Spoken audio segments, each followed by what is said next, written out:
question is, are you ready?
What do you guys want to talk about?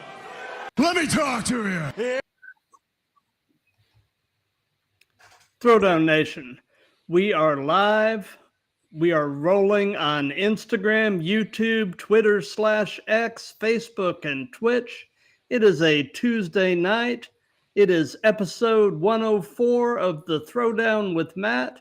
And today we are throwing down with a California-based pro wrestler, the top Shotta himself, Travis Alexander. How you doing today, sir? Yeah, man. The top Shotta, the Don Dada. I got the sauce to make your chick holler. Know what I'm talking about? How you doing today, sir? Man, I am. If there were, if I were doing much better, there'd be 5 or 6 of me. Hey, I feel you. I feel good to hear. You know what I'm saying? Absolutely. So, for those of you that are watching this live, if you have any questions or comments, just throw them in the chat and we will either handle them as we go or do a little Q&A at the end. So we'll go ahead and get started with the first and most obvious question, Travis, and that is, how long have you been wrestling? I think I've been wrestling about a year and a half now. Not too long. Gotcha. So who actually trained you? So I started training at Next Level Pro Wrestling out here. The Pro Wrestling Academy.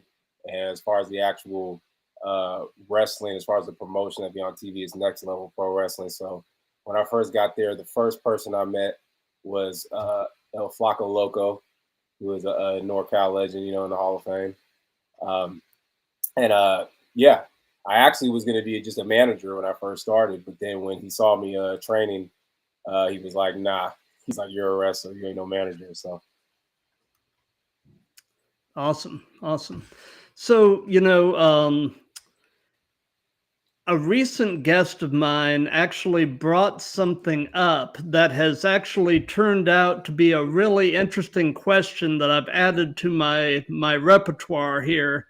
And that is, try to sum up your wrestling persona in 5 words. Okay. Oh, perfect.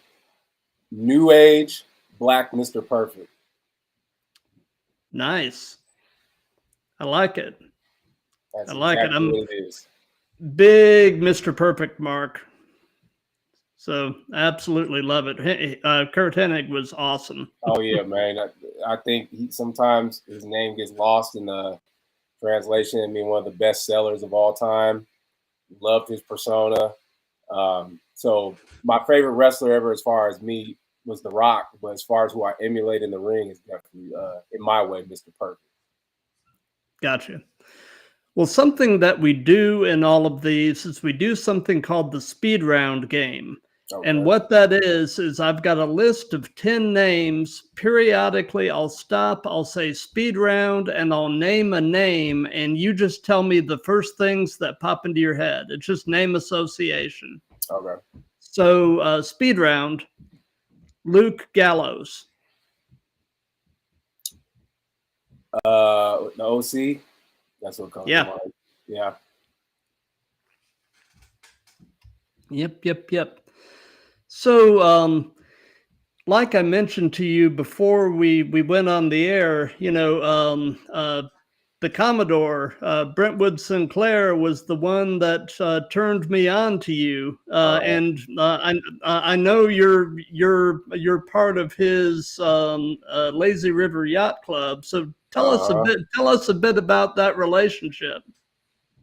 Oh, I was in the ring doing my thing, and the Commodore happened to see me one time training. He saw me give a roundhouse head kick to somebody, and once he saw that, he was like, "Damn, this guy's a killer." So he basically came up to me and said, "Hey, I want you a part of the yacht club." And I said, "Hey, I like the name of the faction." I was like, "I think we're gonna be the next Mr. Perfect and Bobby Heenan, so let's do it." You know what I mean? Absolutely. Yeah, he's a good dude. We had a good conversation on here. So I'm presuming that you've been, at the very least, a fan of this stuff the majority of your life. Is that pretty accurate?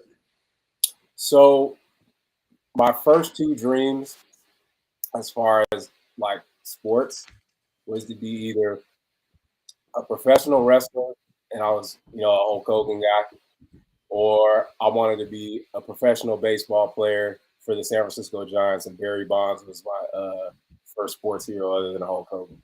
So yeah, I was definitely into it. The Attitude Era is a huge part of who I am as a person. Like, besides wrestling, I mean, it was so influential as far as making me, as far as who I am, as far as the memories, how I carry myself, what I think is a good brand of wrestling and entertainment. I will be real though, I stopped watching wrestling around 2001, 2002 when the Invasion angle ended. So I hadn't been watching wrestling since about 2001, 2002 consistently. I'd pop in here and there. And then about a year and a half ago, I started doing wrestling. So I've been watching it a little bit. But I'll be real, I'm not this current brand of modern wrestling, I'm not into it as much as like Attitude Era before, I'll be honest with you. So if you bring up certain names that are newer names, like, I don't know much about them as much. I know who they are, but I couldn't give you like moments like with The Rock or Stone Cold or Mick Foley, or Vader or something like that, because that was my generation. Got you. So, knowing that you have pretty much been a lifelong fan, what is your earliest wrestling related memory? What's the Easy. earliest thing you can remember? Easy, man. But before they had San Jose Arena, I forget what it's called now and all that, because I'm from San Jose. We used to go to the Cow Palace in San Francisco to go to the events. Oh yeah. So Hulk Hogan was there at an event at the Cow Palace. So I got to find the picture, but I was actually in the red and yellow. I had a whole Hulk Hogan outfit with the pads and all that. Nice. And he walked down, and we had pretty good seats. He walked down the aisle, and he made eye contact with me, and I ripped my shirt off and did all the Hulk Hogan stuff. And he acknowledged me and did it back. So that was one of my first memories of wrestling. And then, that's cool. I've actually had a pretty successful career as far as outside of wrestling. So just to let you know, I'm the first intern that Nick Cannon ever hired. So I worked with Nick Cannon. I worked for the San Francisco 49ers. I worked for ESPN, and I worked for the NFL and NFL Network. So I actually met Hulk Hogan later at ESPN when I worked on a show called Sports Nation. I don't know if you ever heard of that show. Oh, yeah. And I worked on that show, and Hulk Hogan came up there. So then I got to meet him again as an adult, and we were chopping it up. He actually put his arm around me and all that. Of course, later on, I had to hear he said that racist rant. So, I mean, that kind of, Yeah. But at least I could say, Hulk Hogan put his arm around me, it was like chopping it up with me, you know what I mean? So it is what it is. Yep. So you got the 24-inch python wrapped around you, huh? Oh yeah, you know what I'm saying? Yeah. No, most definitely. Yep. So yeah, and in a little bit, I definitely want to get into some of your other stuff, like what you've done with ESPN and all that. I definitely want to hear about that.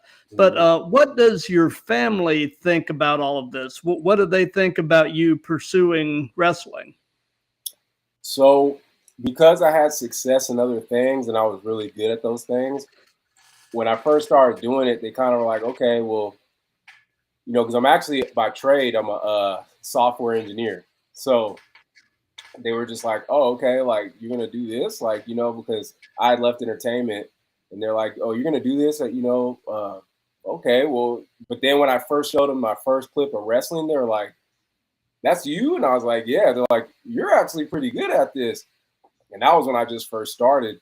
And I thought I'd have a lot more pushback, you know what I mean? But nah, like everybody was like, we're surprised you're doing it, but you're really good at this. We think you should do it. So I don't have one of these stories with it where it's like people were like hating and I had to push through the hate. Everybody from when they just first hear me cut a little promo or something like that, they're like, yeah, you got to do this. So like, you're pretty good at it. So it's been all support. Awesome. Speed round. Samoa Joe. The duck off when people come and get him. I love that movie. Mm-hmm. Yeah. So away from wrestling, what are some of your other hobbies and interests? Definitely the gym. I'm a gym rat. So my video game is going to the gym and working out. So that's one of my things.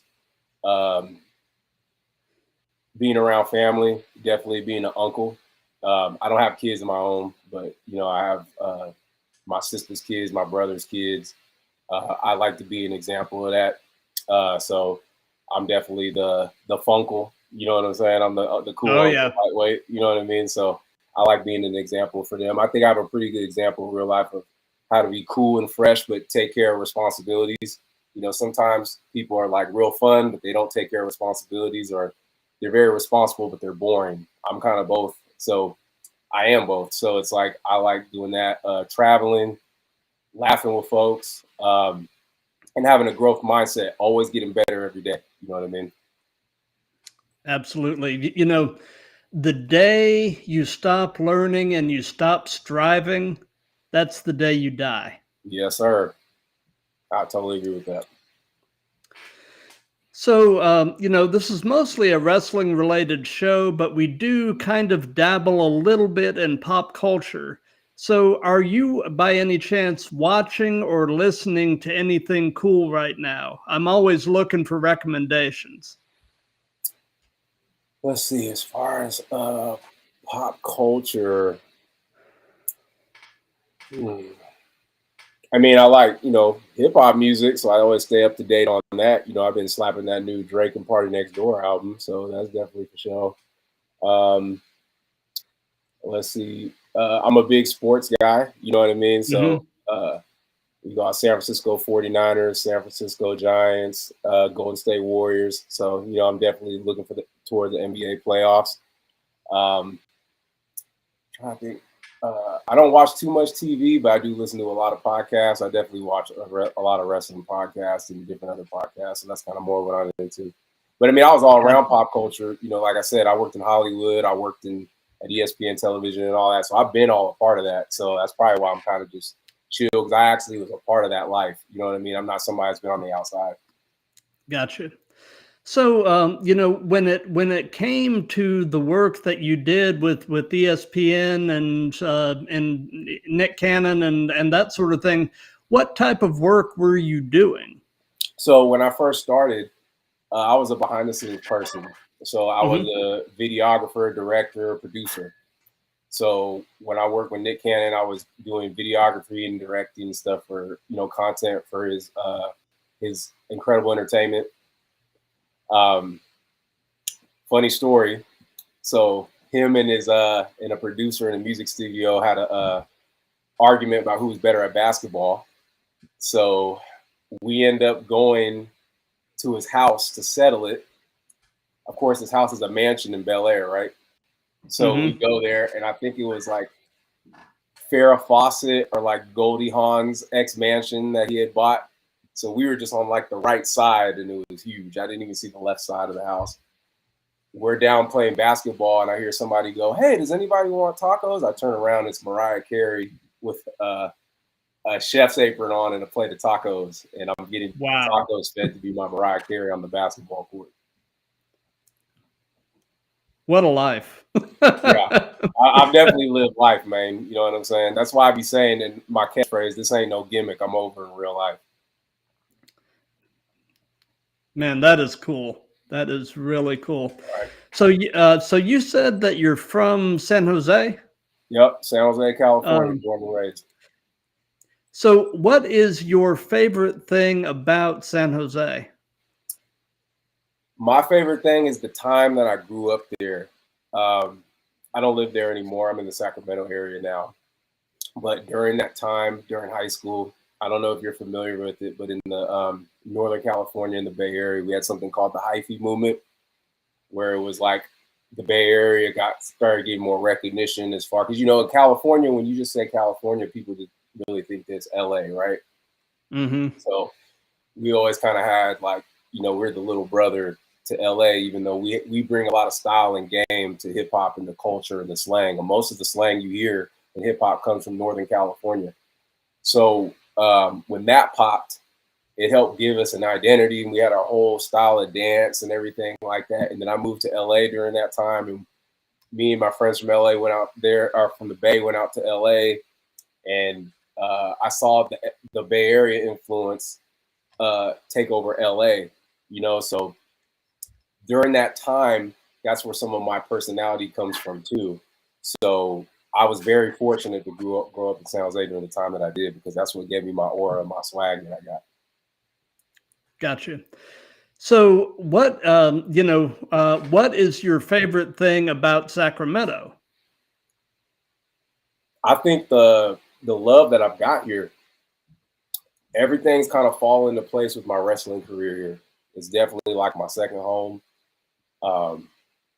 I've just met so many people here that have been willing to help me with my wrestling journey, because nobody makes it on their own. You hear people say, "Oh, I did it on myself." Bullshit. I'm sorry if I can cut. I don't know if I can cut. Oh yeah, it's fine. But yeah, like that's BS. You know what I'm saying? Everybody has to have a door open for them at some point, even if you got the talent. So everybody's just been hella cool out here, put me in good situations and all that, and it's definitely been a good spot for me to develop my craft. You know what I'm saying? Mm-hmm. I do. Speed round. Ric Flair. Woo! Yep. Yep. That sums it up. Basically, yeah. I've got a funny Ric Flair story. Okay. I was about 15 years old. I live in Metro Atlanta. Okay. And so I mean, so this would have been around 1985 or so, and a new mall had just opened in our county, and Ric Flair shows up at the mall. He's not there for an appearance. I don't know what he was there for, but he is in his three-piece suit. He's got a woman on each arm. He is walking through. He is walking through the mall wooing. Yeah. And like I said, he's not there for an appearance. He was just there to be Rick. I mean, that was a guy that lived his gimmick 24/7. Yeah, man. I mean, yeah, that was just wild. I mean, the boy. Yeah. Mm-hmm. Right. One of my favorite Ric Flair moments, though, was the woo off between him and Jay Lethal on TNA. I watched that clip about once a month just for the laughs. Yeah, I mean, and see, people think when you get over, it's just about doing big moves and all that. It's that. No. You know what I'm saying? It's that mic work. You know what I'm saying? Yeah. There's a saying, where I'm from, where it's conversation rules the nation. And that's really good in wrestling, there's some great wrestlers out there that in ring, they're very talented, but they can't connect on that mic. And it's like that ring work just kind of goes to waste. You know what I'm saying? Whereas if you look at guys like The Rock, Stone Cold, Hulk Hogan, John Cena, I mean, people will tell you they're not the best in-ring guys, but it's not about that. They're still great in the ring. It's because they know how to make everything connect with the audience. You know what I mean? Less is more. If you watch clips of Hulk Hogan in Japan, he's over there doing insecurities and all this technical stuff, because out there, that's more what they like. But he understood in America, I could do all these moves, but it's this that's getting me the crowd. You know what I'm saying? Yep. It's the whole, you know, it's all that to get the crowd. So do the Hulk up, and then do the leg drop, and you're golden. right. I mean, you know. And he figured it out. It's that entrance, it's that swag, it's that mouthpiece. You know, that's what it is. Yeah, absolutely. So, you know, they say that the best wrestling persona is essentially yourself turned up to 11. So tell us about in-ring Travis. Tell us about the top Shotta and compare and contrast him with everyday you. Oh yeah, the top Shotta is definitely me, just turned up, like you say. You piss me off, that's who I am. You know what I'm saying? So Yep. yeah, if you meet me, you know, on the street, you know, I'm very, you know, I'm a pretty disciplined person. I'm very much about every day is, you know, you're taking care of business. You know, you're doing that and all that. If you mess with me, that's where the top Shotta comes out. So when we get in ring, you know what I'm saying? That's me where, because, you know, we're selling a fight. So it's like, oh, okay, you want to challenge me? All right, bruh. Oh, yeah, you want to take my belt? You want to take money off my table, bruh? Oh, okay, let's get in the ring and settle it. Okay, yeah, let's see what you got, huh? You know what I mean? That's what it is. So Absolutely. So tell us about your very first match. What was it like? How did it go? What were your thoughts going in, thoughts coming out? Lay it on us. Tell us about the very first one. okay, so I'm gonna be a slightly long-winded, but it's gonna make sense. Go So for it. um, I was ready to go. I'm just being honest with you because of how I've been, and like I said, I've already done so many other things in my life. I have no stage fright. So basically, how I got into wrestling was my friend. I met some new friends about 5 to 6 years ago, and I hadn't been watching wrestling, and they were sending me wrestling clips. And I was like, oh, okay, y'all still watch wrestling? I was like, all right, you know what I'm saying? So they were sending me clips. And I'll just be honest, I was kind of like, oh, I think, honestly, on the mic, I could be better than a lot of the wrestlers I see on TV today. That was just kind of what I said to myself. So, you know, and I had left entertainment. I didn't like how my entertainment career ended. So I was like, looking at the salary some of these guys made, and I was like, bruh, I can compete with these guys.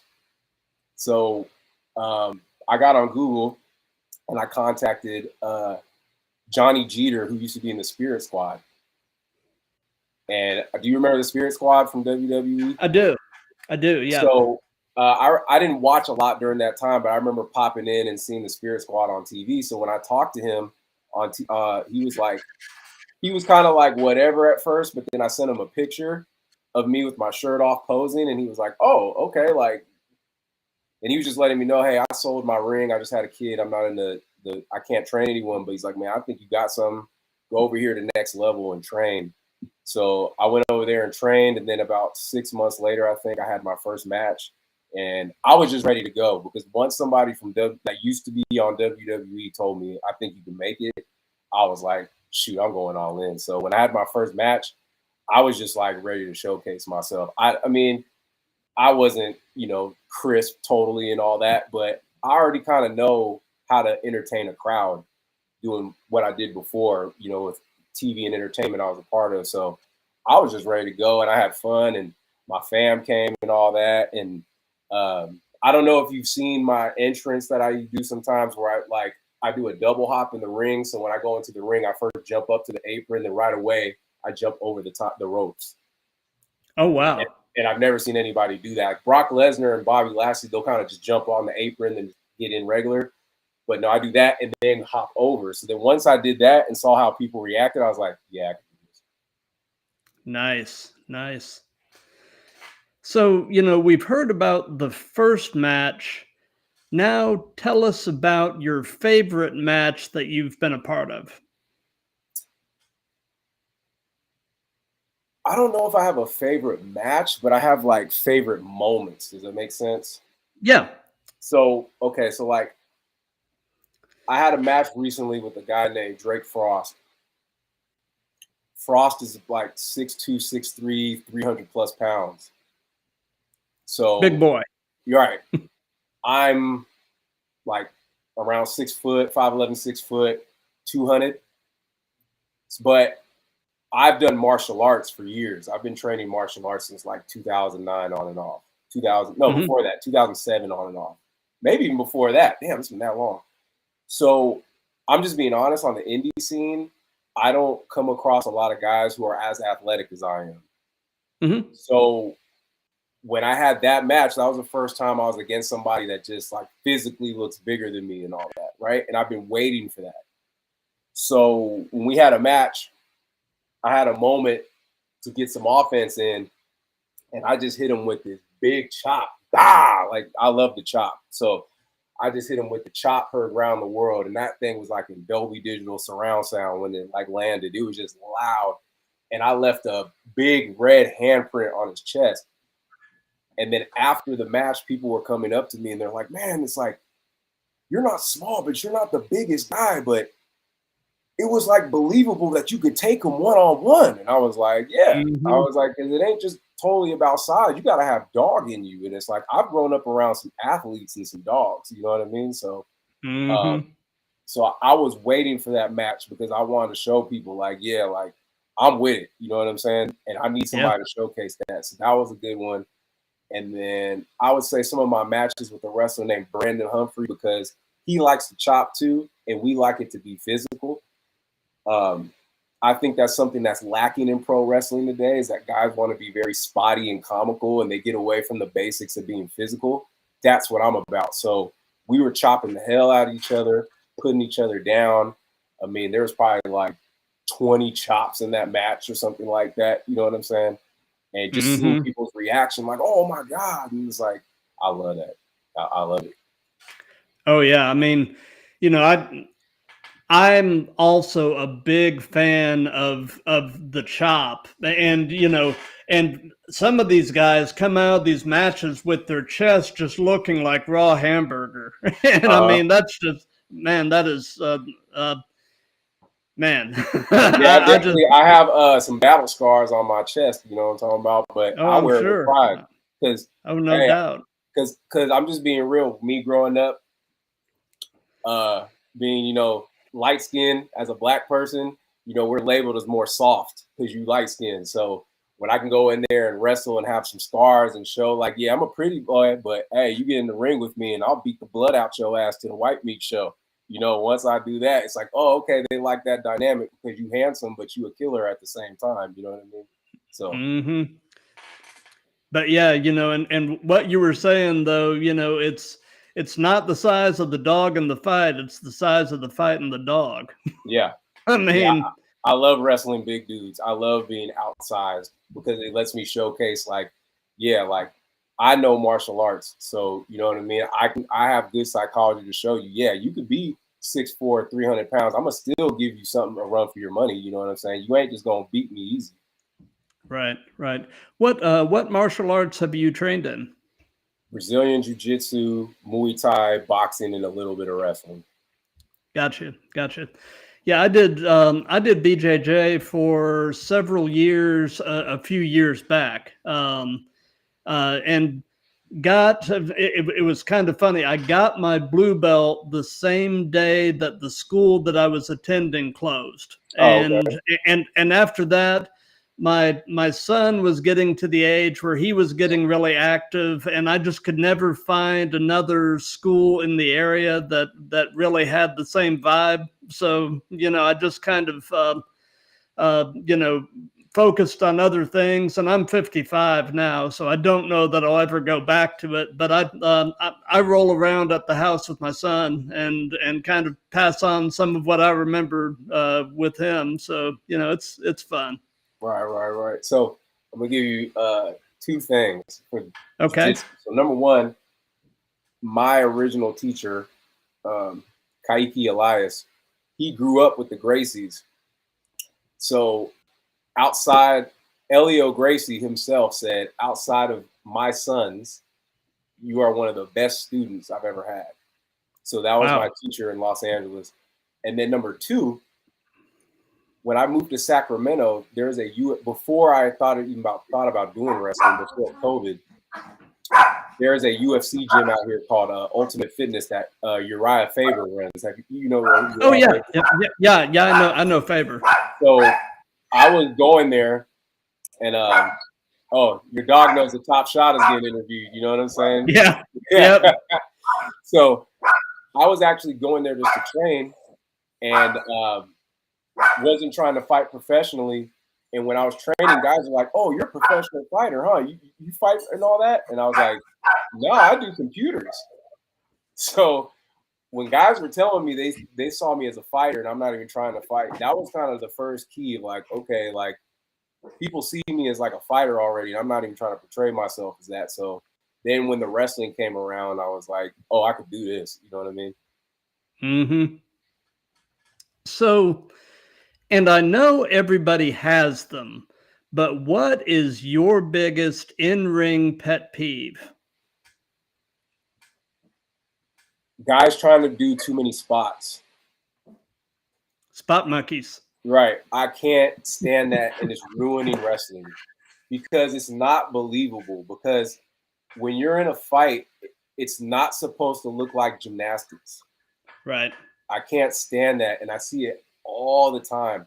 And then it's like I'll wrestle with certain guys, and it's like I could tell it's like because I'm not spotty like that. It's almost like, oh, we're not doing too much enough in the match. It's like, nah, bro, less is more. Like, and if you do too much, you're not paying attention to the fine details of everything you're doing. So you're gonna rush through everything.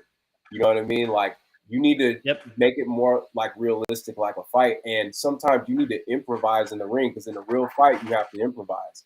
So that's what I like. And just to be honest with you, that's because there's too many people, and I'm just going to say it, there's too many people in the wrestling business right now that in a real life will get their ass whooped. So their psychology is not good. You know, I'm not saying I'm the toughest guy ever, but what I am saying is the average person, if you run up on me, I'll whoop your ass. You know what I'm saying? And that's because I put the time in. You know, I've been training for years. So that's the difference. You know what I mean? Absolutely. Speed round. Eddie Guerrero. Latino Heat. You know what I mean? Yep. Man, that guy was a legend. Oh, man. I mean, you know, definitely one of the best to ever do it. And, you know, the world lost him way too soon. Yeah. I love Eddie Guerrero, man. Especially like he was putting on for WCW, you know, during that time. Oh, yeah. They really brought out the cruiserweights and the luchadors. And that was like, I remember when they first came, I hadn't seen that as a kid, you know what I mean? And when I saw that, I was like, oh, like it was a whole new brand of wrestling I had never seen. And that was the first time you could see little guys or smaller guys having matches better than the big giants. You know what I mean? So he's definitely helped pave the way for me in some ways. Not that I'm that small, I'm bigger than Eddie Guerrero, but you know, it's more believable now for someone like me at my size that I could compete for a heavyweight championship. Whereas in the 80s, late 80s, you had to be 6'4", you know, 300 pounds or something, 250 plus to have a shot. Yeah. You know what I mean? Yeah.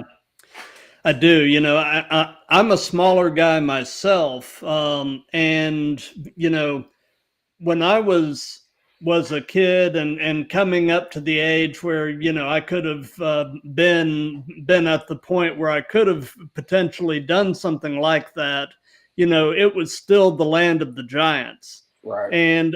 But now, you know, seeing smaller, really athletic guys making a go of it in the business, you know, it does my heart good because, you know, I was, like I said, I'm 5'5", so I'm a really small guy, but you know it's just cool to see the smaller, really athletic guys actually getting out there and doing it and tearing the house down. You know, right.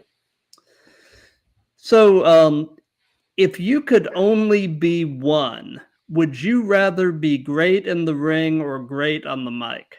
Great on the mic. Because like we were talking about before, there's some guys that are great in the ring and not great on the mic, and their careers only get to a certain level. Right. You know what I mean? And a lot of these top guys, people don't, you know, consider them great in the ring, but you know what I'm saying? It's like they do enough and they connect on that mic, and that's where the money's made. So that's what I'm trying to do. Like I said, it's all about mouthpiece. Mm-hmm. And plus, you know, if you can talk, if God forbid something happens to where you can no longer wrestle, there are other things in the business that you can do. You could be a commentator, you could be a manager, you could be a ring announcer, you know. But if you don't have the gift of gab, you know, you're kind of limiting yourself as Yep. to where you can go in the business. 100. I totally agree. So, do you have a preference yourself between working heel or babyface? Heel all day, man. I kind of figured you were a heel. Heel. And it's like when it comes to like a fight, you know Yep. what I'm saying? Like, I'm not shaking hands and kissing babies and hey guys, and you know what I'm saying? I'm more Yeah. raw and in your face. I'm good at, you know, talking shit. You know what I'm saying? So Yeah. like, and that's just more naturally me. That's more naturally where I came from. Like, I don't know, in high school, it was like if you couldn't clown on cats, like you were not gonna survive. Like that's where I really learned heel game in high school because cats was ruthless, man. If you came and your hairline was messed up, oh, you were getting clowned on. If your shoes didn't look right, you were getting clowned on. If your fit wasn't right, you were getting clowned on. If you were out of shape, if you sucked at sports, you was getting clowned on. So, you know, that environment is what I came from. So it's hard for me to just be in there and just, hey, good guy. Nah. Yeah, we coming at you. That's just the way I grew up. You know what I mean? Yeah. Well, you know, as a fan, I have always found myself gravitating more toward the heels than the faces because, I mean, to me, the heel is always a more compelling character. You know, especially if you get into the psychology of it, you know, typically a heel, there's a backstory. There's a reason why they are the way they are. They're not Right. being an asshole just to be an asshole. There's a reason. There's a story there, you know, and digging into all of that and finding out the why is, I just find that really cool. Yeah, no, for sure. So, what has been your most unusual encounter with a fan? Have you had any funny run-ins with fans? Nah, I would just say that, and I'm just being honest, I'm not being cocky, but the women love me, man. Like when it comes to my wrestling character, like I thought that like doing this, because like I don't know any women that like pro wrestling. I'm just gonna be honest with you. They more like the NBA or you know, something like that. So when I started doing this and I was like, you know, girls I was talking to or just random girls that were there, I was just hitting them with my sayings. I mean, they was loving it. So it was like when I was doing that, I was like, okay. I was like, I definitely got something here because I was like, the women love it, the guys gonna love it because the guys follow what the women like. So Yep. once I knew that, I was like, okay, I'm gonna try to be on some lightweight, heelless Drake stuff when it comes to this wrestling thing. You know what I mean? So it is Yeah, what it you know, is. you were, and you know, speaking of that, just kind of riffing on what you were just saying, you know, you were talking about how you're not out here to, you know, uh, kiss babies and shake hands. Think of it this way: maybe you're out here to shake babies and kiss hands from the ladies. Right. Nah, you know what I mean? And honestly, it's like, I mean, women love bad guys, you know what I'm saying? So, hey, it's like, you know, it is what it is, you know, and it's just, I think that's just what it is. It's just like, I kind of knew, because, you know, like, I kind of thought they'd be like, oh, if I tell them I do wrestling or that, you know, get turned off. Nah, I've been getting like a lot of love, you know what I mean? So I think that's what it is. Absolutely. So in terms of your in-ring work and your promos, who or what would you say are some of your influences? So, like I said before, Mr. Perfect, for Mm-hmm. sure. I'm just my way of adapting it, but that cockiness, and I like I said, because of my careers, like with TV, I've done music. I'm actually a pretty good singer. I ain't gonna lie. I got songs. I got I've got like 100,000 views on stuff. Made beats. Like my theme song, I made it myself. Um, I'm pretty good at stuff that I do. So I kind of follow that mold, and I do that. Definitely like a little bit of Ric Flair, definitely The Rock. That's my favorite wrestler of all time. I'm definitely going to emulate Hulk Hogan.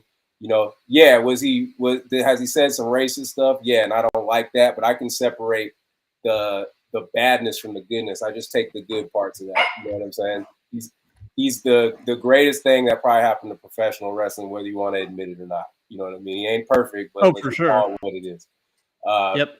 Definitely what Vince McMahon saw in wrestling is what I definitely look at. You know, again, take away some of the negative stuff. I just look at the positive stuff.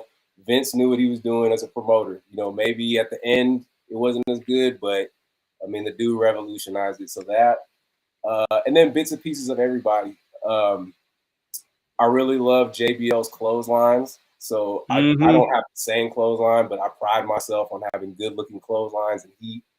And then I take some stuff from the MMA world that I like. Like I've taken some stuff from Hickson Gracie and put it in there. You know, I don't know if you've watched Hickson Gracie, if you're familiar, but he did a lot of head and arm control when he did moves. So I've put that in my wrestling, and I don't see anybody doing that. Little bit of Booker T for sure. Those are just some of the guys that I definitely put in there. Absolutely.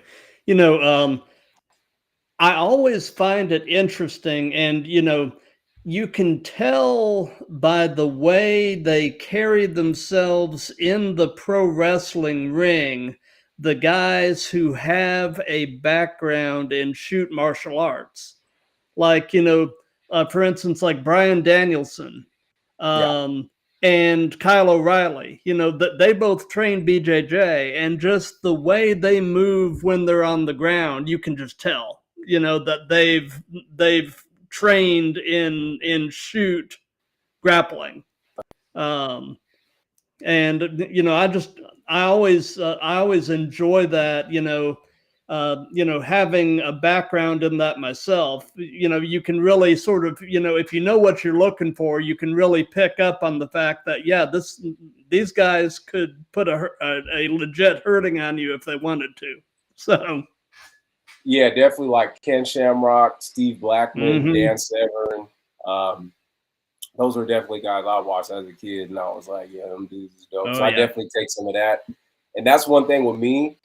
I pride myself. I'm gonna say it. I think I have some of the best heat and striking in the indie game right now, and I've been told that. So you know what I mean? Like that's definitely what I pride myself. But sometimes I see indie wrestlers, and it's like the first thing they're gonna probably see is your entrance, then your lockup, and then your basic heat, your punches and your strikes.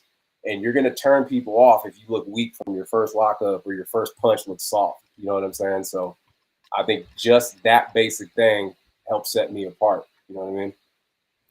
Gotcha. So, do you have an all-time favorite match as a fan? A match that you can have watched it a million times and it just never gets old, and there's always some new little something you can pull from it. Yeah, so one of them is Rob Van Dam, who, me personally, I consider Rob Van Dam the best in-ring of all time. As far as athleticism, style, originality, to me, he's the best. And his match with Jeff Hardy at the Invasion in 2001, where he did the Van Daminator and knocked Jeff Hardy off the stage, that is like one of my all-time favorites. Like, just bravo. Like, I watched that. It's just a masterpiece to me. You know what I'm saying? So that's definitely one of them. Absolutely. So you mentioned that, you know, you're not really paying a lot of attention to current wrestling, but I'll ask this question anyway, and that is, in your opinion, who is the best male and female wrestlers in the world currently? So as far as for me, like who I think is the best, as far as like star power, my male wrestler is Jacob Fatu. I think Jacob Fatu, like, I'll be honest, when I got to the indies, I kind of was like, okay, like, who out here is really tight like that? You know what I mean? And there were some guys, but when I saw like, and I was kind of critical because, in my opinion, like the indie wrestlers need to step up their athleticism and professionalism, going to the gym, things like that, believability. But when I saw Jacob Fatu, I was like, oh, I was like, wait. I was like, why is this guy not in WWE? I was like, this is it. I was like, this is the champ. I was like, this dude needs to get on there and get fast tracked to the belt. He's got everything. I was like, this is the guy. So Jacob Fatu for sure. I mean, there's other honorable mentions, you know what I'm saying? But Jacob Fatu, as far as women,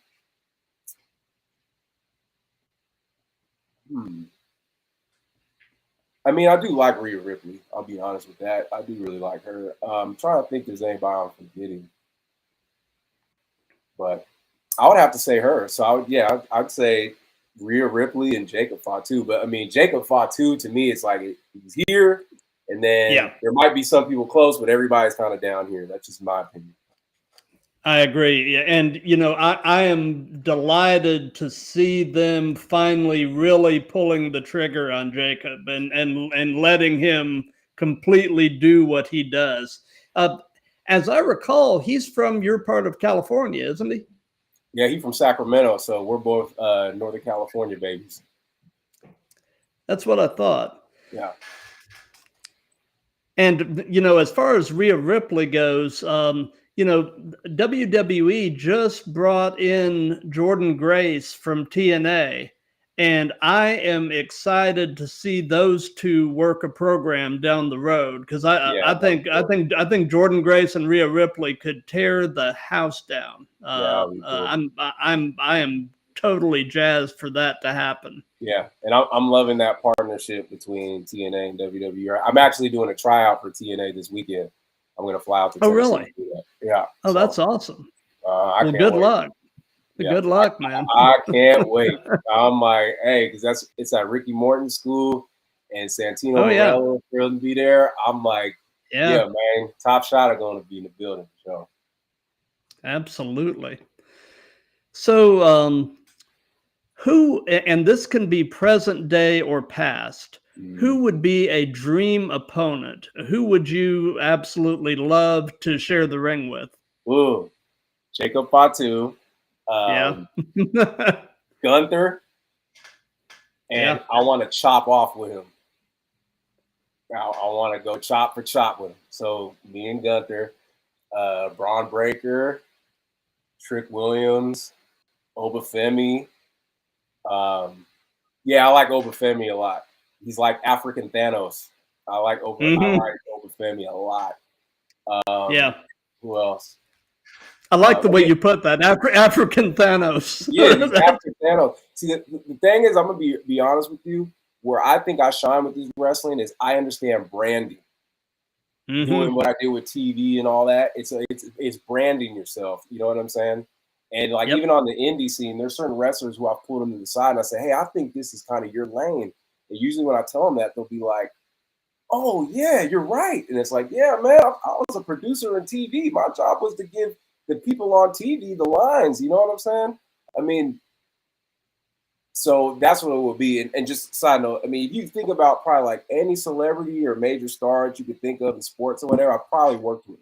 You know what I'm saying? So doing that gave me the chops to go, okay, I could do it. Because when Snoop Dogg, Michael Irvin, Gary Payton, Marcellus Wiley, Max Kellerman, all these cats are telling you got talent to your face on camera, that's where you're kind of like, okay, these guys are around the best of the best. So if myself is able to get their attention, then I got something here. You know what I mean? Absolutely. So what is your favorite move? What is something you just really enjoy doing? And on the flip side of that, is there a move that you won't do or you would at least rather not do? And that can be giving or receiving. I love chops and clotheslines. You know what I mean? Because they're a basic move that never gets old. If you got a good chop and a good clothesline, you're going to catch some attention. So I love them. And they're basic moves. So that, I have a pretty good toe touch leapfrog. So I like doing that. That's just something I've kind of had naturally. I've been able to do as a child. I can't say there's a move that I wouldn't like. One move I would just say like any move that's too much work and takes too long to do and is like dangerous, I don't like doing. Because I noticed with some wrestlers, they think the more complex and the more dangerous is better, and it's like, no, you got to think more strategic, in my opinion. Like, the more you could do a move that's safe but looks brutal, that's what you're going for. Yeah. You're not trying to kill yourself every night. You're trying to make it look like people are getting killed out there. So when you can do that, that's the sweet spot, in my opinion. Yep. That's where the magic is. Right. Because you got to do this so many times a day, a week, and a year. You have to preserve your body. I mean, people could try to say wrestling is fake. Okay, let's see you go in the ring and take all these bumps and take all these hits and all that and do it night after night after night with traveling and doing that. Let's see you do it. I'll ask you to go in there and do it. And then you tell me how fake this is. You know what I mean? Absolutely. You know, back on the subject of Fatu, man, I absolutely dig his little, you know, hop the turnbuckles and the moonsault. I mean, that's the move. He's what pro wrestling needs. He is. Yeah. He's the guy. I don't care what anybody says. That's the guy. And I take pride in myself. I'm humble to say right now, that's the guy. I could get to that level eventually because it's just because I'm newer. You know what I'm saying? I mean, he comes from the family and been doing it longer. I think personally, and I could be cocky, I think I definitely can match him on the mic. On the mic, I can match him. Now, I just have to wrestle more and get more experience to get to a point where it's in ring, which is fine. I'm not even hating because I'm where I'm at. I'm doing well from how long I've been doing it. But that's the guy, man. He's it. Period. Absolutely. So, you know, you haven't been doing this that long, but you know, you've got a background in this kind of stuff. So I'll ask, what hurts right now? Shoot. I mean, it changes. You know what I'm saying? I mean, you're never maybe what doesn't hurt. So let me give you some things that have happened to me already. So okay. So I have really good splashes, like, you know, like the stinger splash. I have good splashes, but one time in practice, I was doing a splash and I jumped so high, and I got it on video. I jumped so high on the splash, I did a jumping elbow splash. When I did it, my ass was over the top rope. That's how high I got on the splash. So when I landed, I did a flip back. So I had to catch myself, and I flipped out the ring. When I landed, I tweaked my knee. So basically, like, if this is my foot, my toe hit, and then my whole foot went forward, and it bent. And I thought it hurt, but I was like, oh, it's just going to be a little sore or whatever. So I actually can finish the match. I was like, oh, I'm good. Next day, I could barely move it. I'm still doing matches. And then my trainer, shout out to my guy, Ugly. You know what I'm saying? I'm wearing the stuff right now, Ugly Dojo. You know, proudly trained there, proudly trained at Next Level. He was like, nah, you need to get that checked out, man. It don't look good. I was like, oh, okay. So then I went, torn meniscus. You know what I'm saying? I didn't even know. So I was like, okay, what do you call it? I'm nursing right now. I had my AC joint, like, was sprained and came out of socket a little bit. And I was wrestling for like a month with it like that. I was like, oh, it's just a little tight. Went to the chiropractor. Nah, man, he put it back in. I was like, oh, okay. And then one of my recent matches, I actually got knocked out on accident. Gotcha. So things happen, you know what I mean? But at the same time, we signed up to do this. And I've done martial arts where, you know, stuff like that has happened too. So it's just a part of the game. It's just, you know, short-term memory. You just on to the next. Absolutely. You know, looking over at the Instagram chat, actually, Ugly Dojo is in the chat and was mentioning, you know, Dojo in the house. So yes, sir. You know what I mean? Hey, we rep. You know what I mean? Yep. But yeah, you know, as far as stuff happening in training and stuff, man, I completely get it. You know, I had the only injury that I had, you know, training jujitsu. I had a guy post off my chest to try to armbar me, and it was just a freak thing. And you know, he posted off, and I heard something go crunch, and ended up with a basically a dislocated rib head. Had to go to the chiropractor and get that popped back in, and Yep. then you know take a few weeks off of training just to kind of let it heal up. But man, you know, hearing the crunch and feeling immediate pain, I was thinking the worst. I was thinking he'd, you know, broken my sternum or who knows Right. what. But yeah, man.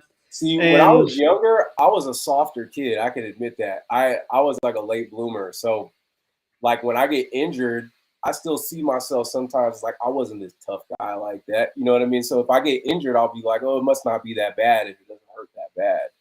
But I guess yeah, through all those years of martial arts, you know, I toughened up and didn't realize it. So then it's like when I'm getting MRIs and they're like, yeah, you have 2 tears in your meniscus. I'm like, what? Like, you know what I mean? Like, I thought it would have hurt more, but okay. And then it's like, yeah, you yeah, got this wrong or that. And then it's like, I guess I'm just kind of hard headed. Like, I usually still train through it, but I'm being smarter now and going, hey, it's okay to sit back and just heal up. You know what I mean? So, yeah. You got to listen to your body. I yeah. mean, so what is your take on the role that social media is playing as a promotional tool in wrestling, specifically indie wrestling? So I think it's good and it's bad. Here's why I say that. It's good in the fact that, I mean, it's so easy to network now. I mean, we grew up pre-internet. I'm the last of the generation that grew up pre-internet, and I'm the generation that grew up with the internet being created. You know what I'm saying? Yep. I still remember when you had to log into AOL and you had to, you know what I'm saying? You couldn't be on Oh the yeah, phone and be on AOL at the same time. You know what I mean? Yeah, you yeah, got mail, like, you know, waiting all yep. that. Um, so it's good in the fact that you can just network so quick. I mean, the fact that when I first started wrestling, I could literally reach out to somebody that used to be in the WWE like that. Yeah. Back in the day, you couldn't do that. If you didn't know somebody or you weren't in a certain region, well, you didn't, I mean, you're basically out of luck. But the problem is now is that this new generation can't look at a social media profile and tell if that person's really in person what they say they are or not. They just go, Right. okay, this person has a follower count, so they must be somebody, or they know how to take pictures to make themselves look good. Nah, bruh. You have to, Mm-mm. and I have an advantage of that because of the fact that I worked around so many high profile people and became cool with them. So I've been in the same room and breathed the same oxygen as legends. So I can see through that. I can see through the smoke and mirrors and be like, yeah, you're just good at social media, but you really don't have it. And then I can look at other guys and be like, their social media ain't popping, but this is the dude right here, or this is the girl right here. So I think it's good and it's bad. So you have to mix that old school with the new school, in my opinion. Absolutely. So, knowing everything that you know at this point in your life, if you could give any advice to your younger self, what would it be? Oh man, I be saying this a lot to people. Number one, most people are soft and fake. So, and adults necessarily don't know what they're talking about. A lot of adults are just grown ass kids. So, a lot of people are going to try to limit you from reaching your full potential because they didn't reach their full potential or they just stay stuck in their small little rut. You have to go as hard as you can and whatever you want to do and let the world and your chances tell you no. Don't assume you can't do something because I didn't think I'd be doing pro wrestling. This was not on my radar. Like I said, I was not thinking about this. This just fell into my lap. So, you know what I mean? I would say that. And like, especially like for men, don't be distracted by women. You need to be focused on yourself, your life is the video game. It's not, you know, playing Grand Theft Auto and every day. Every day, your life is your own mission. You need to be minding your own business and every day trying to get better. And when you live a life like that, that's when things come to you. You know what I'm saying? Putting in the work. When you put in the work, that's when you'll attract things. You know what I'm saying? Opportunity is preparation and timing. So, yep. Stay on the main mission. Don't get wrapped up in side quests. exactly. You know what I'm saying? Exactly. Yep. You know, it's funny. You were talking about you know, back in the days of AOL and dial up and everything. You know, my 15-year-old son has never lived in a world without Wi-Fi. And, you know, That's telling crazy. him about what it was like with dial up and everything, he looks at me like I just got off the mothership. Yeah, You know, I mean, yeah, yeah. they think we were still using carrier pigeon. You know what I'm saying? Yeah. Well, I mean, technology wise, we kind of were, but Yeah, you you know what know, I'm saying? Yeah, like, you know, yeah, it's crazy. And that's the thing, like with all the Wi-Fi now and everything so quick, people don't have an attention span and they don't have right, patience. And you know, right, anything that's worth anything takes time and patience, and you got to put in the time in the work. And it does yep, create a sense of entitlement because you don't everything is, you know, there's no anticipation for anything anymore. You know what I mean? right. Yep, we live in the age of instant gratification, Right, like you're right, saying. right. So, do you have any pre-show traditions? Any things that you try to do consistently before you go through the curtain? I can't really say I have like a pre-show thing. I just try to make sure that when I do have my matches, it's like, what is the goal of our match? What are we trying to convey story wise? You know what I mean? Um, what does the promoter want? That's like the number one thing. Because this is a business and this is a job. You know what I'm saying? Like anything else. So I'm not a mark for myself. I go to the promoters and I go, what do you need from me? What do you want Yep, me to do? And it makes it easy because hey, if you want somebody to hire you, like any job, you need to be providing value for what they want. So yep, because I'm not so spotty and so marky for myself like that, I just go, what do you want? They tell me what they want and I give them what they want and that's it. So I just make sure that we're on the same page, whether it's me, the promoter, and my opponent, what we need to be doing to get to deliver this product, this match to, you know, the audience. And as long as I got that and be locked in beforehand, we're good. That's basically it. absolutely. So, something that we've done in all of these that's just been kind of fun is we've let the current guest pose a question for the next guest. So, my previous guest was a Florida based wrestler by the name of Mo Malik. Okay. And the question that he posed, and you know, it's just kind of a random question, but if you could be any animal, what would you be and why? Huh. Any animal, huh? Yeah. Man, that's a good question. I gotta think about that. Let's see. What I want to be any animal. Well, I definitely ain't trying to be no sloth or something like that. That's a weak ass animal. Like I'll just be real like an insect or something. Man, that's a pretty good question. Um, I guess a lion, and I guess the reason why is because when the lion is doing their thing and they got a pride, it's like they got the women working for them. You know what I'm saying? Yeah, So, you know, the that's women go true. out and hunt for them and they just chill and just hold the block down. So I would definitely probably be the lion just because of that. You know what I mean? Yeah, you could always be, well, you know, if that didn't work out, you could always be a weasel like Bobby Heenan. Right. Yeah. Yeah. Exactly. Right. Yeah. Yeah. So, you know, since this is part of a series, do you have a question that you would like to pose to the next guest? And I can go ahead and tell you, you know, the question doesn't have to be particular to this guy. Right. But Right. tomorrow night at 7, I've got episode 105 with a wrestler out of Louisiana He goes by the Barker of the Bazaar. His name is Rico Wildly, and his gimmick is he's a psychotic clown. Okay. So like I said, the question doesn't have to be particular to him, but do you have a question you would like to ask? I would like to ask him if he would want to do a tag team with that Twisted Metal clown character that Samoa Joe did for the movie. I think that would be a good tag team partner for him to get Samoa Joe to play that character and wrestle with him. Oh, nice. Yeah.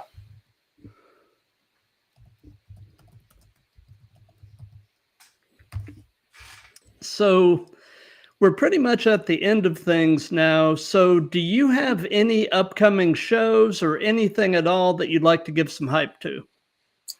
I'll just say, follow me, like you said, on your Instagram, at _ the top Shotta _, you know what I'm saying? I put updates on there for different matches that I got. Definitely check out any shows I got with Ugly Dojo or Next Level. Those are my home promotions.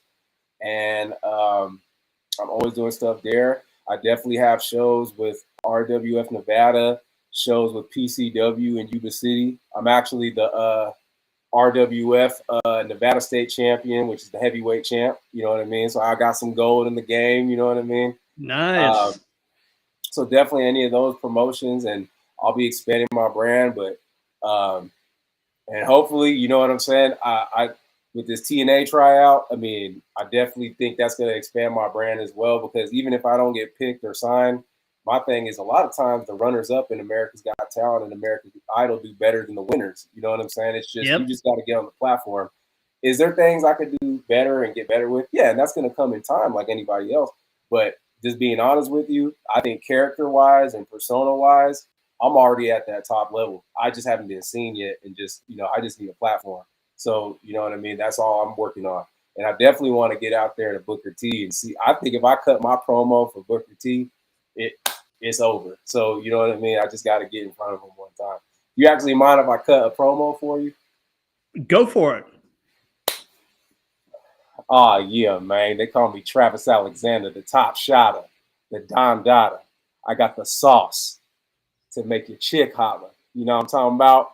From Spain to Spokane, they know my name. And when it comes to the ladies, well, let's just say they be losing their patience when they smell my fragrance. Yeah, man. Because when I slide through and make my debut, I got two chicks with me that got more ass than Rikishi Fatu. Big pause on that, player. Yeah, man. Uh-huh. And I ain't just the normal light-skinned pretty boy. You run up on me, I'll beat the blood out your ass to the white meat show. Uh-huh. Yeah, this ain't no gimmick. I'm over in real life, player. Oh, yeah, man. Uh-huh. Ah! Love it. You've got something special, my friend. I appreciate that. I appreciate that. I think I do. Otherwise, I wouldn't do this. You know what I mean? You have to have confidence. But I ain't hard-headed at the same time. I listen to advice. I listen to my coaches.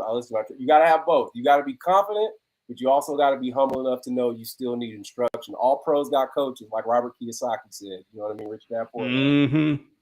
Absolutely. Well, as far as what we've got coming up, like I said, tomorrow night, 7 p.m., episode 105 with Rika Wildly.